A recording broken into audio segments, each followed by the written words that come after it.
વિદ્યાર્થી મિત્રો, આજે આપણે વાણિજ્ય વ્યવસ્થા અને સંચાલન ધોરણ 11 એમાં ચેપ્ટર નંબર 3 ધંધાકીય સેવાઓ પાર્ટ 2 એમાં આપણે ગયા વિડીયોમાં સ્ટાર્ટ કરેલું કે બેંકની જુદી જુદી સેવાઓ. તો છેલ્લે આપણે એક સેવા જોઈ કે RTGS, real time gross settlement, કે ઓનલાઈન રૂપિયા ટ્રાન્સફર કરવા માટેની એક સિસ્ટમ, બેંકની સુવિધા, એનો અભ્યાસ કર્યો હતો. તો આજે એને લગતી જ એક સરસ મજાની એને મળતી આવતી સુવિધા કે નિફ્ટ, એટલે શું છે કે નેશનલ ઇલેક્ટ્રોનિક ફંડ ટ્રાન્સફર. તો RTGS ની જેમ જ આ સુવિધામાં પણ બેંક શું કરે છે કે એક વ્યક્તિના ખાતામાંથી રૂપિયા માઇનસ કરી અને બીજી વ્યક્તિના ખાતામાં, એટલે કે જે વ્યક્તિના ખાતામાં રૂપિયા મોકલવાના હોય એના ખાતામાં જમા કરે છે, બરોબર. પરંતુ અહીંયા થોડી કેશ લિમિટ પણ હોય છે કે રોકડા પણ તમે જમા કરાવી શકો છો. પણ RTGSમાં શું હતું, આપણે ડિફરન્સ પણ સમજતા રહીશું કે ફક્ત 2 લાખ કે એનાથી વધારેની રકમ જ ટ્રાન્સફર થતી, રોકડા અહીંયા જમા થતા નહીં. અહીંયા અમુક 50,000 જેટલા રોકડા પણ તમે ટ્રાન્સફર કરી શકો છો. જો હું 50,000 બેંકમાં જઈ લઈને જાઉં રોકડા અને કહું કે ભાઈ આટલા 50,000 રૂપિયા છે એ આ વ્યક્તિના ખાતામાં ટ્રાન્સફર કરી દેજો, તો બેંક કરી આપે છે, પરંતુ એના માટેનો ચાર્જ બેંક મારી પાસેથી વસૂલ કરશે. તો ફૂલ ફોર્મ યાદ રાખજો કે નેશનલ ઇલેક્ટ્રોનિક ફંડ ટ્રાન્સફર, કે નિફ્ટ મેમ્બરશિપ ધરાવતી બેંકમાંથી ફંડ ભારત દેશની અન્ય નિફ્ટ મેમ્બરશિપ ધરાવતી બેંકમાં ટ્રાન્સફર કરવાની પદ્ધતિને નિફ્ટ કહેવાય છે. મેમ્બરશિપ એટલે અગાઉ આવ્યું હતું સભ્યપદ, એ જ રીતે અહીંયા મેમ્બરશિપ ગણો કે જે બેંકમાં નિફ્ટની સુવિધા હોય, NEFTની, તો એ જ બેંકના ખાતામાંથી અન્ય બેંકના ખાતામાં રૂપિયા જમા થઈ શકે. તો બંને બેંક પાસે નિફ્ટની સુવિધા હોવી જોઈએ, બરોબર. RTGSની માફક આ પણ નાણાકીય ચૂકવણીનો જ એક પ્રકાર છે. આ પ્રકારની વ્યવસ્થા પણ ઓનલાઈન જ કરવામાં આવે છે. આ માટે IFSC કોડ આપવામાં આવે છે. ભાઈ RTGSમાં આપતા તો અહીંયા પણ IFSC કોડની જરૂર પડે. આ પ્રકારના વ્યવહારમાં ફંડ ટ્રાન્સફર કરવાની રકમની કોઈ મર્યાદા નથી. એટલે એમાં શું હતું RTGSમાં કે મિનિમમ 2 લાખ હોવા જોઈએ એવી મર્યાદા હતી. 2 લાખથી ઓછા ચાલે નહીં, વધારે ચાલે. તો આ પ્રકારના વ્યવહારમાં વધુમાં વધુ 2 લાખ ટ્રાન્સફર કરવાની પ્રક્રિયા બેચ પ્રમાણે થાય છે. બેચ એટલે શું, એક પ્રકારનો જથ્થો કે એક પ્રકારની બેચ કે 2 લાખ રૂપિયા એક સામટા આવે પછી જેનું શું થાય, ટ્રાન્સફર થાય.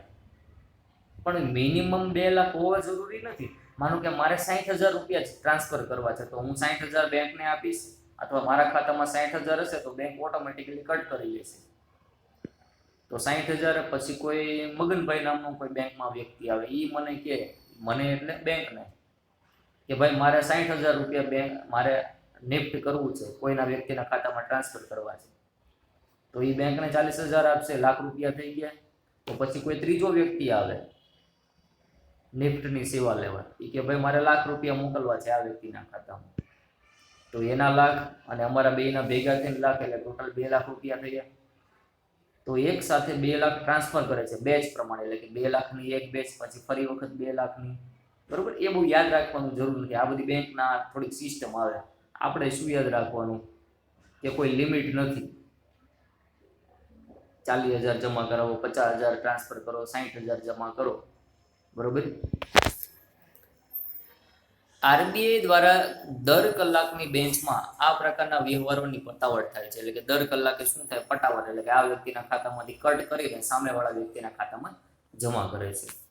આ પ્રકારના વ્યવહારમાં જમા રકમ મેળવવાની પ્રક્રિયા તે જ દિવસથી લઈ અને વધુમાં વધુ 48 કલાક સુધીમાં થાય. એટલે વધુમાં વધુ કેટલા દી લાગે, 2 દિવસ. અહીં ટ્રાન્ઝેક્શન DNS એટલે કે ડિફરન્ટ નેટ સેટલમેન્ટ પદ્ધતિથી બેચ વાઇઝ સેટલ થાય છે. સેટલ એટલે શું કે વ્યવહારની પતાવટ. બેચના એક મેસેજમાં વધુમાં વધુ 10 ટ્રાન્ઝેક્શન હોય છે. એટલે કે 2 લાખની એક બેચ હોય એમાં 10 વ્યક્તિઓના નાની નાની રકમના ટ્રાન્ઝેક્શન ભેગા થાય અને એક સામટા પછી ઓકે આપે એટલે કે 2 લાખ શું થઈ જાય ટ્રાન્સફર. પણ આપણા તો એમાં 60,000 જ હતા કે 2 લાખ નો થાય. સમજજો, બધી વ્યક્તિના ભેગા કરીને કેટલા 2 લાખ. પછી કીધું છે કે આઈએફએસસી કોડ નિફ્ટ સભ્યપદ ધરાવતી તમામ બેંકની શાખાની ઓળખ આઈએફએસસી કોડથી થાય છે, જે 11 ડિજિટલનો આલ્ફા ન્યુમેરિક સ્વરૂપમાં હોય. એટલે કે આલ્ફા એટલે કે આલ્ફાબેટ ABCDE અને ન્યુમેરિક એટલે શું નંબર 0 1 2 3 4 5 6. બરોબર. આ પદ્ધતિમાં નાણાં મોકલનાર ગ્રાહક પાસેથી કમિશન લેવામાં આવે. આરટીજીએસમાં કેમ હતું કે જે નાણાં મોકલવા માંગતો હોય એની પાસેથી કમિશન લેતું, બરોબર. પરંતુ ઇનવર્ડ નિફ્ટ એટલે કે નાણાં મેળવનાર પાસેથી કોઈ પણ પ્રકારનું કમિશન લેવામાં આવતું નથી. સ્વાભાવિક છે કે જેને મોકલવા છે, મારે કોઈ વ્યક્તિના ખાતામાં મોકલવા છે, તો મારે બેંકને કમિશન આપવાનું છે, સામેવાળી વ્યક્તિએ નહીં. તો અહીંયા મેં તમને અગાઉ કીધું કે 50,000ની કેશ લિમિટ હતી. તો જો અહીંયા આવ્યું ફરી વખત આપને કે 50,000 કેશથી નિફ્ટ કરવા અંગે શું છે શરત કે 50,000 કે તેથી ઓછી રકમ કેશથી નિફ્ટ કરી શકાય છે. તેમજ વોક ઇન કસ્ટમરને પણ નિફ્ટનો લાભ બધી જ બ્રાન્ચમાંથી મળી શકે છે.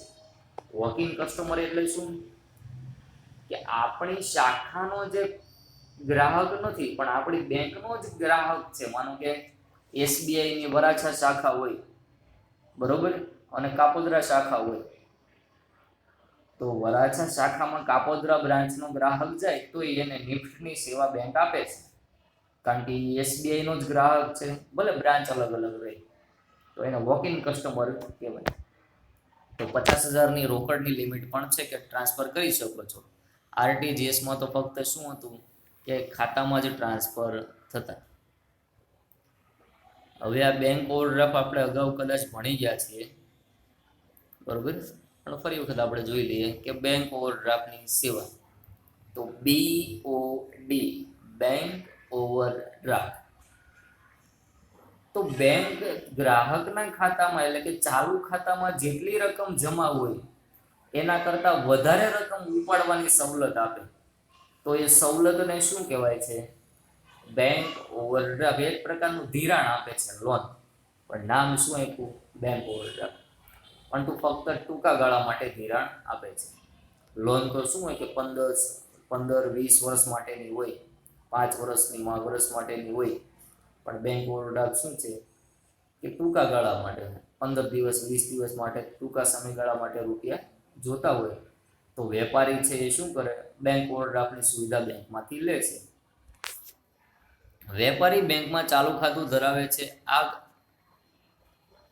ચાલુ ખાતામાં રહેલી જમા રકમ કરતાં વધારે રકમ ઉપાડવાની સવલત આપવામાં આવે એને બેંક ઓવરડ્રાફ્ટ કહે છે. વેપારી પોતાની કે અન્યની જામીનગીરી પર ઓવરડ્રાફ્ટ મેળવી શકે છે. એટલે કે જામીનગીરી કોઈ વસ્તુ બેંકમાં ગીરવે મૂકવી પડે. આ પ્રકારે મંજૂર થયેલ ઓવરડ્રાફ્ટની મહત્તમ રકમમાંથી ઉપાડવામાં આવેલ રકમ પર જ વ્યાજ ચૂકવવાનું રહે છે.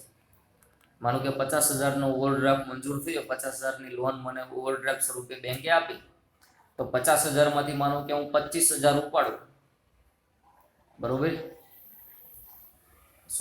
50,000 બેંકે મને ઓવરડ્રાફ્ટ આપ્યો, ખાતામાં જમા છે, પછી એમાંથી 30,000 હું ઉપાડી લઉં, તો જેટલી રકમ ઉપાડું એની ઉપર જ વ્યાજ ચૂકવવાનું. પછી 20,000 તો ખાતામાં પડ્યા છે તો એની ઉપર વ્યાજ ચૂકવવાનું નથી.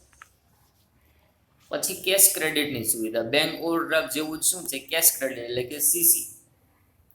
વેપારીને ધંધાકીય હેતુ માટે તેમજ ધંધાના વિકાસ માટે ધંધામાં રહેલા માલના સ્ટોક અને ઉઘરાણીને ધ્યાનમાં રાખી ધિરાણ કરવામાં આવે છે.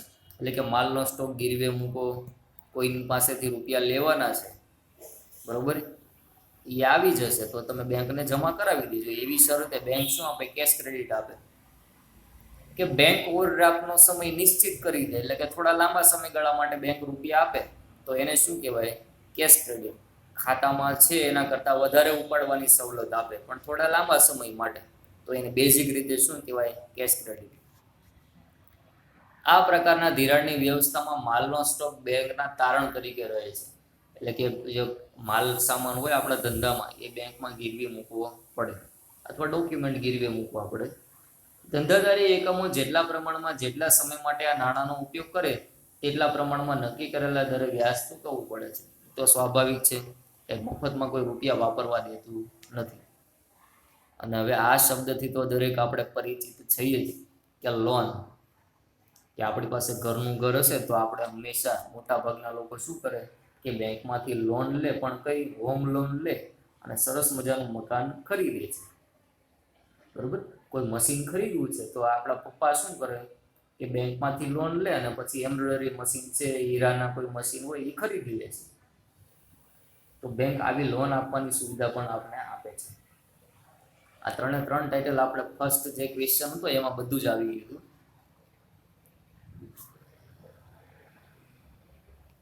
કે બેંકનું મુખ્ય કાર્ય થાપણો સ્વીકારવી અને ધિરાણ આપવાનું છે. બેંક ઓછા દરે થાપણો સ્વીકારે છે, એટલે આપણે બેંકમાં રૂપિયા જમા કરાવીએ ને તો બેંક ઓછું વ્યાજ આપે અને વધુ દરે ધિરાણ આપે, અને પાછા આપણે બેંકમાંથી લોન લઈએ તો આપણી પાસેથી વધારે વ્યાજ વસૂલ કરે. બેંક વેપારીઓને અલગ અલગ રીતે ધિરાણ આપે છે. આ રીતે વેપારી કે ગ્રાહકની વિવિધ જરૂરિયાતો જેવી કે મકાનની ખરીદી કરવી, ફર્નિચર ખરીદવું, મકાનનું રિપેરિંગ કરવું, વાહન ખરીદવું એટલે કે વ્હીકલ લોન, ધંધાના વિકાસ માટે બેંક ધિરાણ આપે છે. એટલે કે જે કારણ સહિત તમારે લોન જોતી હોય એ બેંકમાં રજૂ કરો કે ભાઈ મારે આ માટે બેંક રૂપિયા જોતા છે, તો બેંક જુદા જુદા ડોક્યુમેન્ટો તમારી પાસે માંગશે અને લોન આપશે. અહીં ધિરાણ લાંબા ગાળાનું હોય અને નક્કી કરેલ હપ્તેથી અથવા તો એક સાથે રકમ ચૂકવવાની હોય તો તેને લોનથી ઓળખવામાં આવે છે. આપણે હોમ લોન લીધી હોય એટલે દર મહિને બેંકને આપણે 10, 15, 20 હજાર રૂપિયાનો જે હપ્તો નક્કી કરેલો હોય એ દર મહિને ચૂકવવો પડે છે. અથવા તો તમે આજે લોન લીધી, થોડા વર્ષો સુધી વાપરી અને પછી એક સામટી રકમ બેંકને પાછી પરત કરી દો તો પણ ચાલે. પણ એવું બાય ચાન્સ થતું નથી, તમારે દર મહિને હપ્તા ભરવા પડે છે. પછી તમારે ભવિષ્યમાં માનો કે કેપેસિટી થઈ ગઈ 10-20 લાખ રૂપિયા તમારે એક સામટા ઘરમાં આવી ગયા, તો એક સામટા 20 લાખ રૂપિયા બેંકમાં આપી દે તો તમારી લોન શું થઈ જાય? ઝીરો. બરોબર, એટલે બેંકને ચૂકવવાના તે બધા તમે ચૂકવી દીધા, વાર્તા પૂરી થઈ ગઈ. આ રીતે આપેલી લોન નાણાં પરત આવે તે માટે સ્થાવર મિલકતોની જામીનગીરી લેવામાં આવે. સ્થાવર મિલકત એટલે શું? સ્થિર મિલકતો કે જેને એક જગ્યાએથી બીજી જગ્યાએ ખસેડી શકાતી નથી. જેમ કે કોઈ મોટા મોટા ભારે યંત્રો હોય, મકાન છે, જમીન છે, એ શું છે? સ્થાવર મિલકત. એને કંઈ ઉંચકીને બીજી જગ્યાએ લઈ જઈ શકાતી નથી, તો એ બધા ડોક્યુમેન્ટ ગીરવે મૂકવા પડે. આવી લોનની ચૂકવણી લોન આપતી વખતે નક્કી થયેલી શરતો અનુસાર કરવાની હોય છે. કે બેંકે કીધું કે દર મહિને ભાઈ તારે વ્યાજ સહિત હપ્તા ભરવાના, તો વ્યાજ સહિત ભરવાના. નકર કે ભાઈ એક સામટી ચૂકવવાની રકમ, તો આપણે એક સામટી રકમ ચૂકવવી પડે છે. બરોબર, તો આ હતી બેંકની જુદી જુદી સેવાઓ. અને હવે આપણે જોવાનું છે કે ઈ બેન્કિંગ. ઈ એટલે શું? ઇલેક્ટ્રોનિક સાધનોની મદદથી બેંકનો જે વ્યવહાર થાય એને શું કહેવાય છે? ઈ બેન્કિંગ અથવા તો ઇલેક્ટ્રોનિક બેન્કિંગ. અત્યારે સરસ મજાના કોમ્પ્યુટરો બેંકમાં આવી ગયા, ઇન્ટરનેટની સુવિધા આવી ગઈ. બરોબર, એટલે કે ઇલેક્ટ્રોનિક સાધનોની મદદથી બેંકનો વ્યવહાર થવા લાગ્યો, તો એને શું કહેવાય? ઈ બેન્કિંગ. બરોબર, આ વ્યવસ્થામાં બેંકના વ્યવહારો ભૌતિક સ્વરૂપને બદલે ઇલેક્ટ્રોનિક સ્વરૂપમાં થાય છે. ભૌતિક સ્વરૂપ એટલે શું? કે જોઈ શકાય એ રીતે. જોઈ શકાય એ રીતે એટલે કઈ રીતે? તો હમણાં આપણે જે નીચે તબક્કા આપ્યા ને ત્યારે હું તમને સમજાવું છું કે બેંકની પ્રક્રિયાનો વિકાસ 3 તબક્કે થયેલો છે. એક તો પરંપરાગત પ્રક્રિયા. પરંપરાગત પ્રક્રિયા એટલે શું? કે આપણું ભૌતિક સ્વરૂપ. હવે સમજાવું તમને કે જ્યારે લેપટોપ, કોમ્પ્યુટર, ઇન્ટરનેટની ફેસિલિટી નહોતી ત્યારે બેંક ચાલતી જ, ત્યાં પણ નાણાકીય વ્યવહારો થતા જ. એ સમયે ઇન્ટરનેટ નહોતું છતાં, તો ત્યારે બેંકની સિસ્ટમ શું હતી કે આપણે બેંકમાં જઈએ કે આપણું ખાતું હોય બચત ખાતું, તો બેંક આપણે એક સરસ મજાની ડાયરી આપે, એક બુક ચોપડી આપે. અત્યારે કેમ પાસબુક આપે એવી જ એક ચોપડી આવે. તો એ ચોપડી લઈને આપણે બેંકમાં જવાનું, એમાં આપણો ખાતા નંબર લખેલો હોય, હાથેથી આપણું નામ લખેલું હોય, એડ્રેસ લખેલું હોય. પછી આપણે કહીએ કે ભાઈ આલે આ મારી પાસબુક, આ ખાતા નંબર છે અને એમાં તું 10,000 રૂપિયા જમા કરી દે, હાલે 10,000 રોકડા. તો પછી બેંકમાં જઈએ તો બેંકનો કર્મચારી શું કરે, એની પાસે એક સરસ મજાનો લેઝર ચોપડો હોય. તો એ ચોપડાના પેજ ફેરવે ને આપણું ખાતું જે પેજ ઉપર હોય તો એ ખાતામાં પોતાના હાથેથી 10,000 રૂપિયા જમા કરશે. અને પછી આપણી પાસબુક હોય ચોપડી, એમાં પણ એ 10,000 રૂપિયા જમા બતાવે. તો આવી સિસ્ટમ હતી પરંપરાગત પ્રક્રિયા. બેંકના કાર્યો પરંપરાગત પદ્ધતિએ થતા તેમાં ખાતેદારના ખાતાની નોંધ માટે લેઝર રાખવામાં આવતા. લેઝર મીન્સ કે એક પ્રકારનો ચોપડો. આ ઉપરાંત વાઉચરો સાચવવા, એટલે કે એક પ્રકારના બિલ, નમૂનાની સહી ચેક કરવી જેવા કાર્યો કોઈ પણ પ્રકારના યંત્રો વગર કરવામાં આવતા. એટલે કે ઇન્ટરનેટ કે લેપટોપ નહોતા, યંત્રો નહોતા, એટલે કે સહીનું વેરિફિકેશન કરે કે એક સાઈડમાં કાગળમાં સહી કરાવે, પછી બેંક પોતાના ચોપડામાં જે સહી હોય ગ્રાહકની મૂળ એનું વેરીફાઈ કરે, બરોબર. બિલ સાચવે, એટલે કે પાસબુકમાં જે ચોપડામાં જે વિગત લખેલી હોય એને સાચવવી પડે. પછી પરંપરાગત પદ્ધતિમાંથી થોડો વિકાસ થયો, એટલે કે શું થયું, કોમ્પ્યુટરો આવ્યા. તો નેટવર્કથી કોમ્પ્યુટરનું જોડાણ થયું કે બેંકના કાર્યોની પરંપરાગત થતી પ્રક્રિયામાં બેંકની એક જ બ્રાન્ચમાં રહેલા તમામ કોમ્પ્યુટરને નેટવર્કથી જોડવામાં આવે.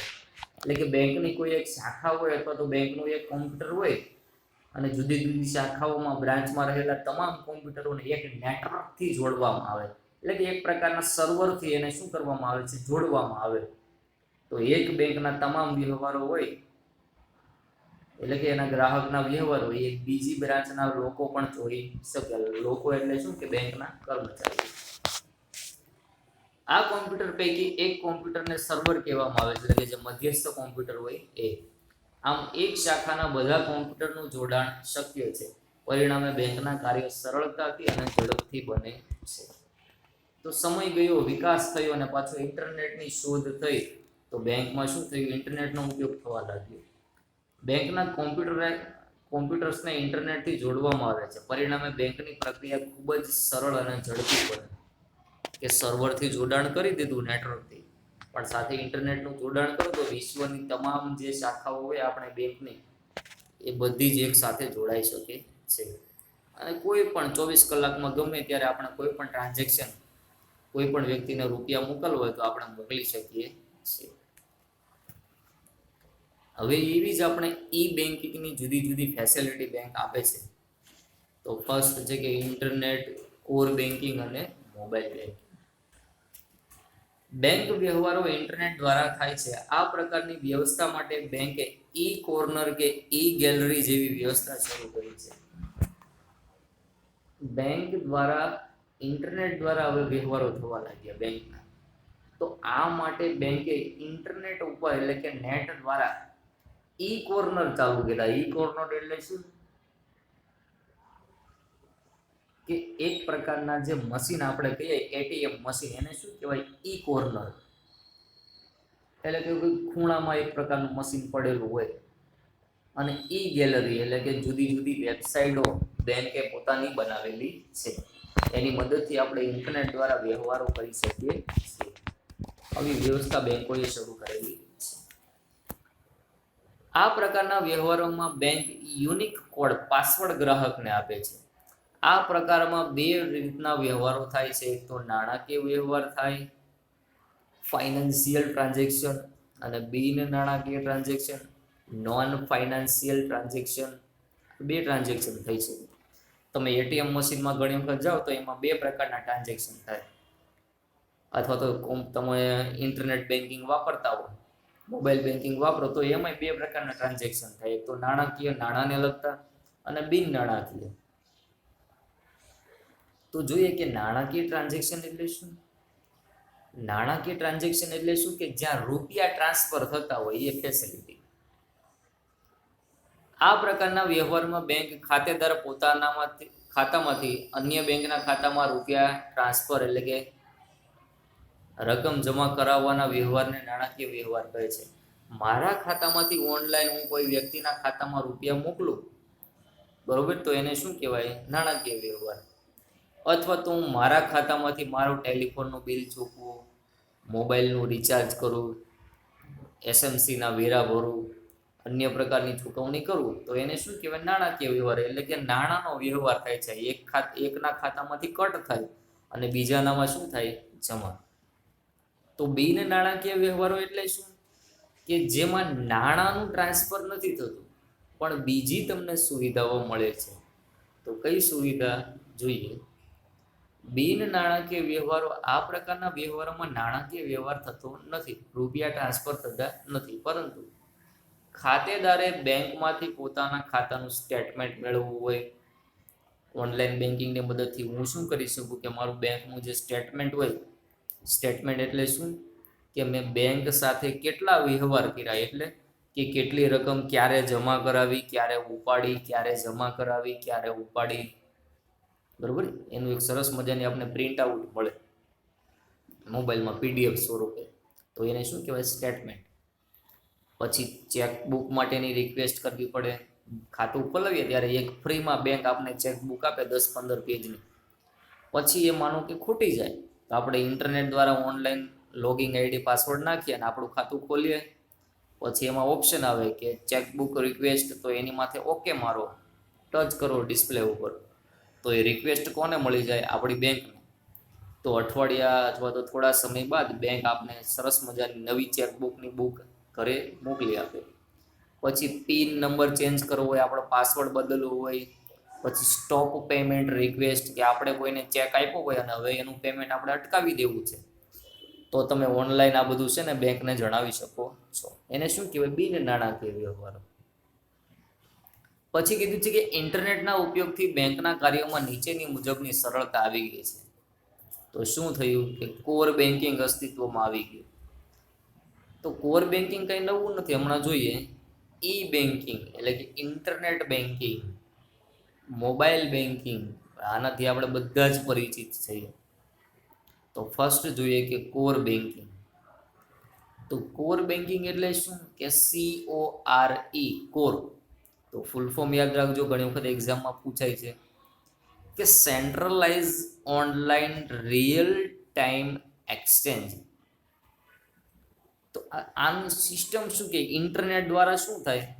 કે એક બેંક હોય એની તમામ શાખાઓ ભારતમાં રહેલી અને ભારતની બહાર વિદેશમાં રહેલી તમામ શાખાઓ એક સાથે ઇન્ટરનેટ દ્વારા જોડાઈ શકે છે, બરોબર. એટલે કે મારું ખાતું ભારતમાં હોય અને અમેરિકાવાળા ખોલે મારું અકાઉન્ટ અમેરિકામાં જઈ એટલે શું? કે મારી બ્રાન્ચ અમેરિકામાં આવેલી હોય તો એના અધિકારીઓ મારા ખાતાની માહિતી મેળવવી હોય તો અમેરિકામાં બેઠા બેઠા પણ એ મેળવી શકે છે. અને મારું ખાતું સુરતમાં આવેલું છે SBIમાં, બરોબર. અને પછી અમદાવાદની SBIની કોઈ શાખા છે તો ત્યાંના જે અધિકારી મેનેજરો હોય, બેંકના કર્મચારી, એ મારા ખાતાની માહિતી મેળવવા માંગતા હોય તો એ અમદાવાદમાં બેઠા બેઠા પણ મારા ખાતાની માહિતી મેળવી શકે છે. કારણ કે કોર બેન્કિંગ અસ્તિત્વમાં આવી કે એક બેંકના કોમ્પ્યુટરો ઇન્ટરનેટના માધ્યમથી તમામ શાખાના કોમ્પ્યુટરો સાથે જોડાય છે. એ ભારતના હોય કે વિદેશના, બધા જ કોમ્પ્યુટરો એક સાથે જોડાય છે.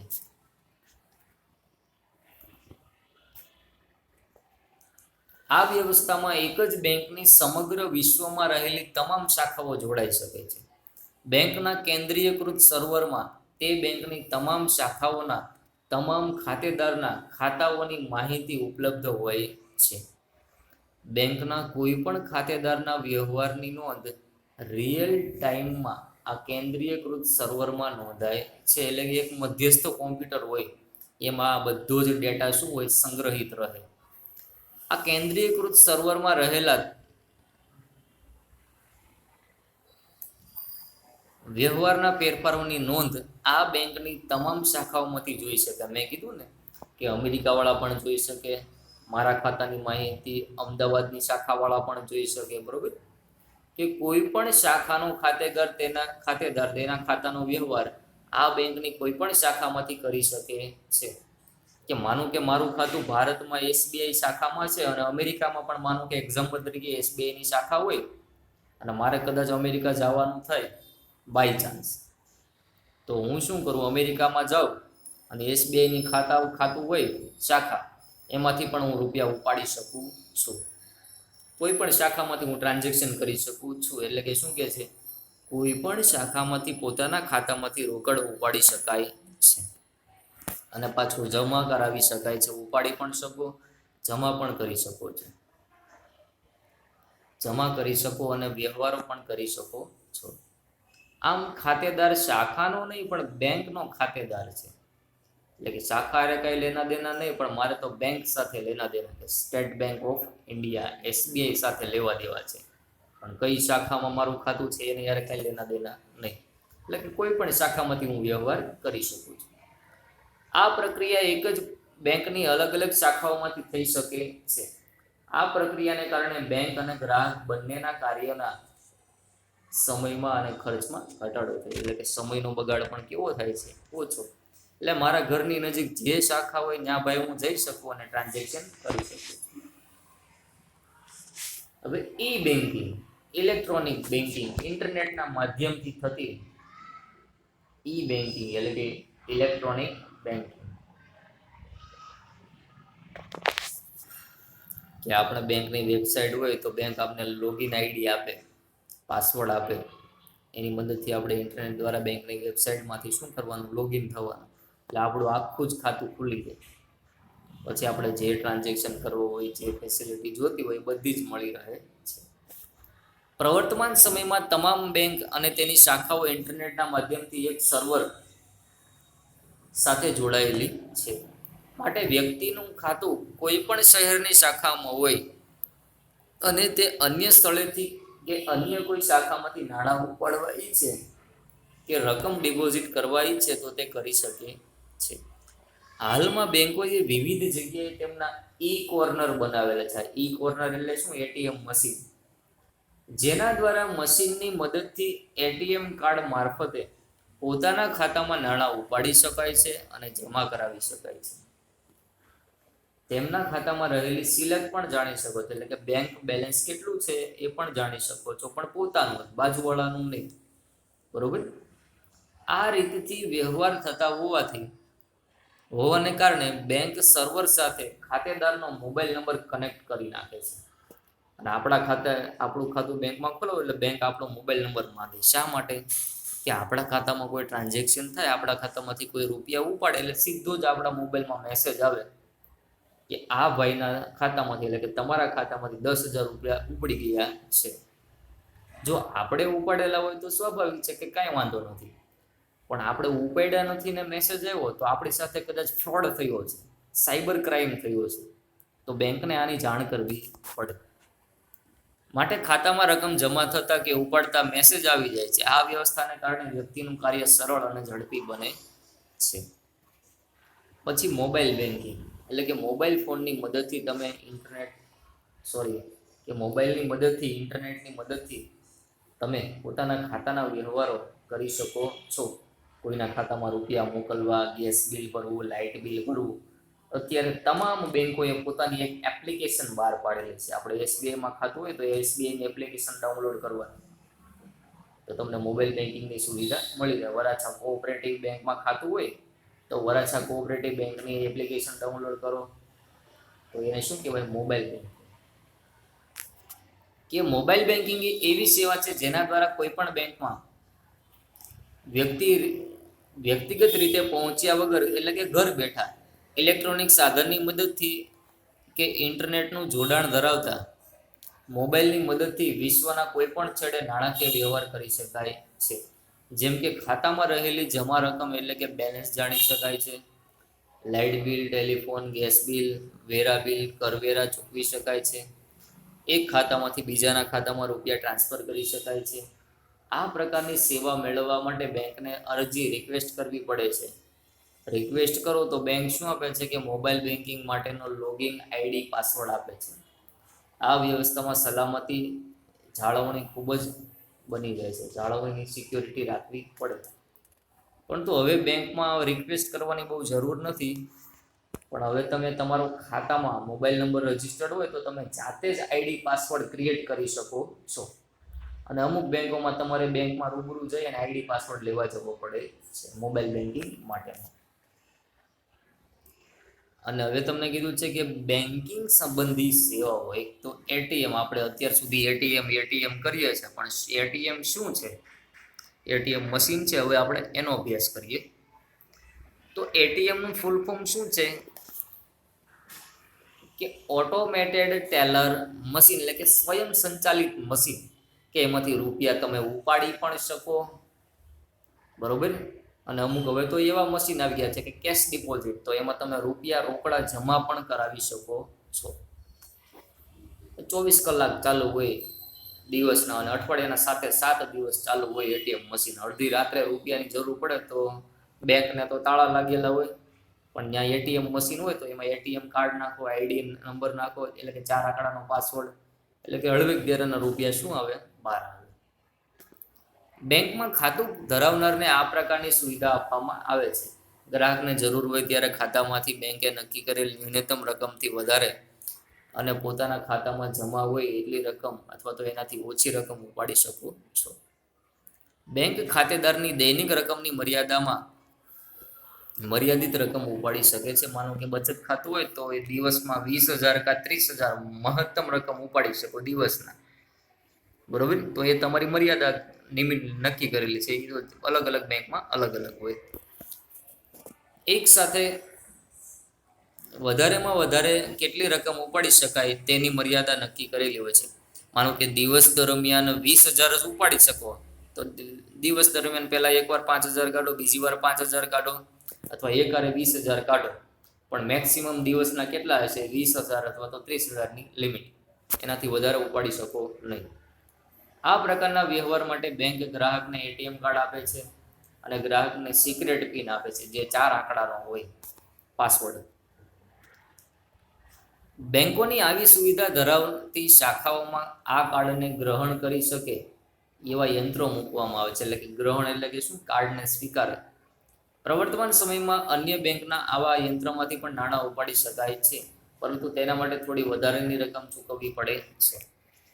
મારું ખાતું એસબીઆઈમાં છે, બરોબર, અને મારા ઘરની નજીક એક્સિસ બેંકનું એટીએમ મશીન છે, તો હું મારું એસબીઆઈનું કાર્ડ એક્સિસ બેંકમાં નાખીશ, પાસવર્ડ નાખીશ, એટલે કે હળવેક દેરના રૂપિયા ત્યાંથી પણ બહાર આવશે, બરોબર. એટલે કે અન્ય બેંકના મશીનોમાંથી પણ હવે રૂપિયા તમે ઉપાડી શકો છો, પણ એના માટે તમારે થોડો ચાર્જ અલગથી બેંકને ચૂકવવો પડે.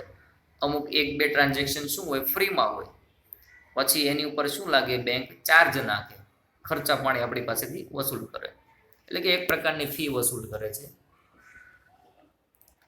પછી તમને કીધું કે ક્રેડિટ કાર્ડ, તો બેઝિક સમજી લો ફટાફટ કે ક્રેડિટ કાર્ડ એટલે શું, કે આપણું ખાતું છે એમાં રૂપિયા ભલે ન હોય, રૂપિયા કાંઈ ન હોય, છતાં આપણે કોઈ વસ્તુની ખરીદી કરી શકીએ, લાઇટ બિલ ચૂકવી શકીએ, બરોબર, ઓનલાઈન ખરીદી કરી શકીએ, શોપિંગ કરી શકીએ. તો એવી કોઈ ફેસિલિટી બેંક આપે તો એને શું કહેવાય, ક્રેડિટ કાર્ડની ફેસિલિટી. ખાતામાં રૂપિયા નથી છતાં આપણે વાપરવા રૂપિયા મળે, તો એને શું કહેવાય, ક્રેડિટ કાર્ડ. 20મી સદીના અંતથી બેંકનું આ કાર્ડ મોટા પાયા પર શરૂ થયું છે. ખાતેદાર અથવા તો અન્ય કોઈ વ્યક્તિ બેંકને અરજી કરીને કાર્ડ મેળવી શકે છે. બેંક વ્યક્તિની શાખનો પદ્ધતિસર અભ્યાસ કરે છે, એટલે કે વ્યક્તિની શાખ કેવી છે, બેંક સાથેના એના વ્યવહારો, રિલેશન કેવા છે. જો સારા વ્યવહારો કરતો હોય વ્યક્તિ, બરોબર, ટ્રાન્ઝેક્શન વધુ કરતો હોય, તો એને બેંક શું આપે છે, ક્રેડિટ કાર્ડ. અભ્યાસના આધારે વ્યક્તિ તેટલી રકમ સુધીની મર્યાદાનું દેવું ચૂકવવાની ક્ષમતા ધરાવે છે તે નક્કી કરવામાં આવે છે. એટલે કે બેંક સાથે એના દરરોજના વ્યવહારો કેવા છે એને આધારે બેંક શું કરે, અભ્યાસ કરે, અને આ વ્યક્તિ કેટલું દેવું ચૂકવી શકવાની કેપેસિટી ધરાવે છે એ જુએ, અને એને લિમિટવાળું એક કાર્ડ આપી દેવામાં આવે કે આ વ્યક્તિ વર્ષમાં 2 લાખનું દેવું ચૂકવી શકે એવો વ્યક્તિ છે, તો એને 2 લાખની લિમિટવાળું ક્રેડિટ કાર્ડ આપી દેવામાં આવે છે. અથવા તો એની ક્રેડિટ ઓછી હોય, દેવું ચૂકવવાની ક્ષમતા, તો એની કેપેસિટી કેવી કરી નાખે બેંક, ઓછી, કે ભાઈ તને 50,000ની ફેસિલિટી મળશે, કે 50,000ની તું ખરીદી કરી શકીશ.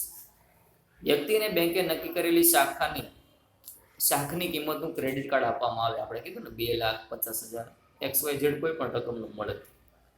આ કાર્ડ ધરાવનાર વ્યક્તિ વસ્તુની ખરીદી કરતા કાર્ડ મારફતે ખાતેદારના ખાતામાં નાણાં ઉધાર અને વેચનારના ખાતામાં રકમ જમા થાય છે. ભલે મારા ખાતામાં રૂપિયા નથી તો પણ મારા ખાતામાં માઇનસ થઈ જાય છે, અને સામેવાળા વ્યક્તિમાં એટલે કે જે હું મોલ છે, શોપિંગ મોલ છે, ત્યાંથી ખરીદી કરું તો એ વેપારીના ખાતામાં રૂપિયા જમા કરી દે છે. કોણ? મારી બેંક. મારી પાસે તો રૂપિયા નહોતા પણ કાર્ડ તો હતું એટલે. પછી નિશ્ચિત સમયે હિસાબ બેંક મોકલી આપે છે, એટલે કે મહિનો પૂરો થાય એટલે કે એનું સરસ મજાનું મોટું બિલ આવી જાય ફરફર્યું મારા ઘરે કે ભાઈ તમે દર મહિને ગયા મહિને 50,000ની ખરીદી કરી તો આ લ્યો એનું બિલ ચૂકવી દો. બિલ આવે ને તઈ ખબર પડે કે ઓહો આટલું બધું બિલ. એટલે કે જરૂર હોય તો જ ક્રેડિટ કાર્ડનો ઉપયોગ કરવો. અગર આપને મફતમાં વસ્તુ મળે એટલે આપણે લઈએ જ લઈએ અને અનલિમિટેડ વસ્તુનો ઢગલો ઘરે કરી દઈએ જરૂર ન હોય છતાં. એટલે જરૂર હોય તો જ ક્રેડિટ કાર્ડ લેવું. જે કાર્ડ ધારકોએ નિશ્ચિત સમયગાળામાં બેંકને રકમ ભરપાઈ કરવાની હોય છે, એટલે કે કીધું હોય કે ભાઈ 10 તારીખ સુધીમાં જમા કરાવી દેજો બિલ, નકર ચાર્જ લાગશે ભાઈ, તો 10 તારીખ પહેલાં આપણે રૂપિયા જમા કરાવવા પડે. પછી ડેબિટ કાર્ડ. તો અત્યારે તમે બેંકમાં બચત ખાતું ખોલાવો તો તમને બેંક એટીએમ કાર્ડ આપે છે, બરોબર? અને અત્યારે એટીએમ કાર્ડ બરાબર શું છે? Debit card. એટીએમ કાર્ડ કયો કે ડેબિટ કાર્ડ કયો, બંને શું છે? એક જ. ડેબિટ કાર્ડ દ્વારા શું થાય કે ક્રેડિટ કાર્ડમાં ખાતામાં રૂપિયા જમા ન હોય ને તો એ ખરીદી કરી શકતા, અને ડેબિટ કાર્ડમાં શું થાય કે ખાતામાં જેટલા રૂપિયા છે, મારો કે મારા ખાતામાં 20,000 રૂપિયા છે, તો હું ઓનલાઈન શોપિંગ, પેટ્રોલ પંપે પેટ્રોલ પુરાવીશ અથવા કોઈ અન્ય વ્યક્તિને હું ચૂકવું, પણ કેટલા ચૂકવી શકું છું? વધુમાં વધુ 20,000. ખાતામાં જેટલી રકમ હોય એટલાની જ હું ખરીદી કરી શકું, વધારે કરી શકું નહીં. એટલે એને કાર્ડને શું કહેવાય? Debit card. ડેબિટ કાર્ડ દ્વારા વ્યવહાર કરવાની વ્યવસ્થા. જ્યાં આ કાર્ડનો ઉપયોગ કરી શકે ડેબિટ કાર્ડ દ્વારા વ્યવહાર કરવાની વ્યવસ્થામાં જ્યાં હોય ત્યાં આ કાર્ડનો ઉપયોગ કરી શકાય છે. ડેબિટ કાર્ડ પોતાની ખરીદીની ચૂકવણી આ કાર્ડ દ્વારા કરે છે. ડેબિટ કાર્ડ ધારક, એટલે કે મને ડેબિટ કાર્ડ મળ્યું હોય તો હું શું ગણાવું? ડેબિટ કાર્ડ ધારક, ડેબિટ કાર્ડ હોલ્ડર. આ માટે વસ્તુની ખરીદી કરતા દુકાનદારને આ કાર્ડ આપવામાં આવે. એટલે બેંકનો કાર્ડ હોય એ હું કોઈ વેપારીને આપું જ્યાંથી ખરીદી કરી, એ સ્ક્રેચ કરે, ઘસે, પછી 4 આંકડાનો પાસવર્ડ હું નાખું ત્યારે મારા ખાતામાંથી રૂપિયા કટ થાય અને વેપારીના ખાતામાં શું થાય? જમા. જેટલી રકમની ખરીદી કરવામાં આવી હોય તેટલી રકમ કાર્ડ ધારકના ખાતામાંથી ઉધાર કરવામાં આવે. એટલે મારા ખાતામાંથી ઉધાર કરી દે, માઇનસ. અને આ કાર્ડ ધારક પોતાના ખાતામાં જેટલી રકમ હોય તેટલી જ રકમ વાપરી શકે છે. મારા ખાતામાંથી ઉધાર થાય અને વેપારીના ખાતામાં રૂપિયા જમા થાય. અને મેં કીધું ને કે ડેબિટ કાર્ડનો મિનિંગ શું થાય? કે ખાતામાં રૂપિયા હોય એટલા જ વાપરવા મળે છે. એટલે છેલ્લી લીટી આપણે શું કીધું કે કાર્ડ ધારક પોતાના ખાતામાં જેટલી રકમ હોય તેટલી જ રકમ વાપરી શકે છે. આ કંઈ ક્રેડિટ કાર્ડ તો નથી કે અનલિમિટેડ વાપરી શકાય. ક્લિયર થાય છે? તો આ હતી શું? બેન્કિંગની જુદી જુદી સેવાઓ. Thank you.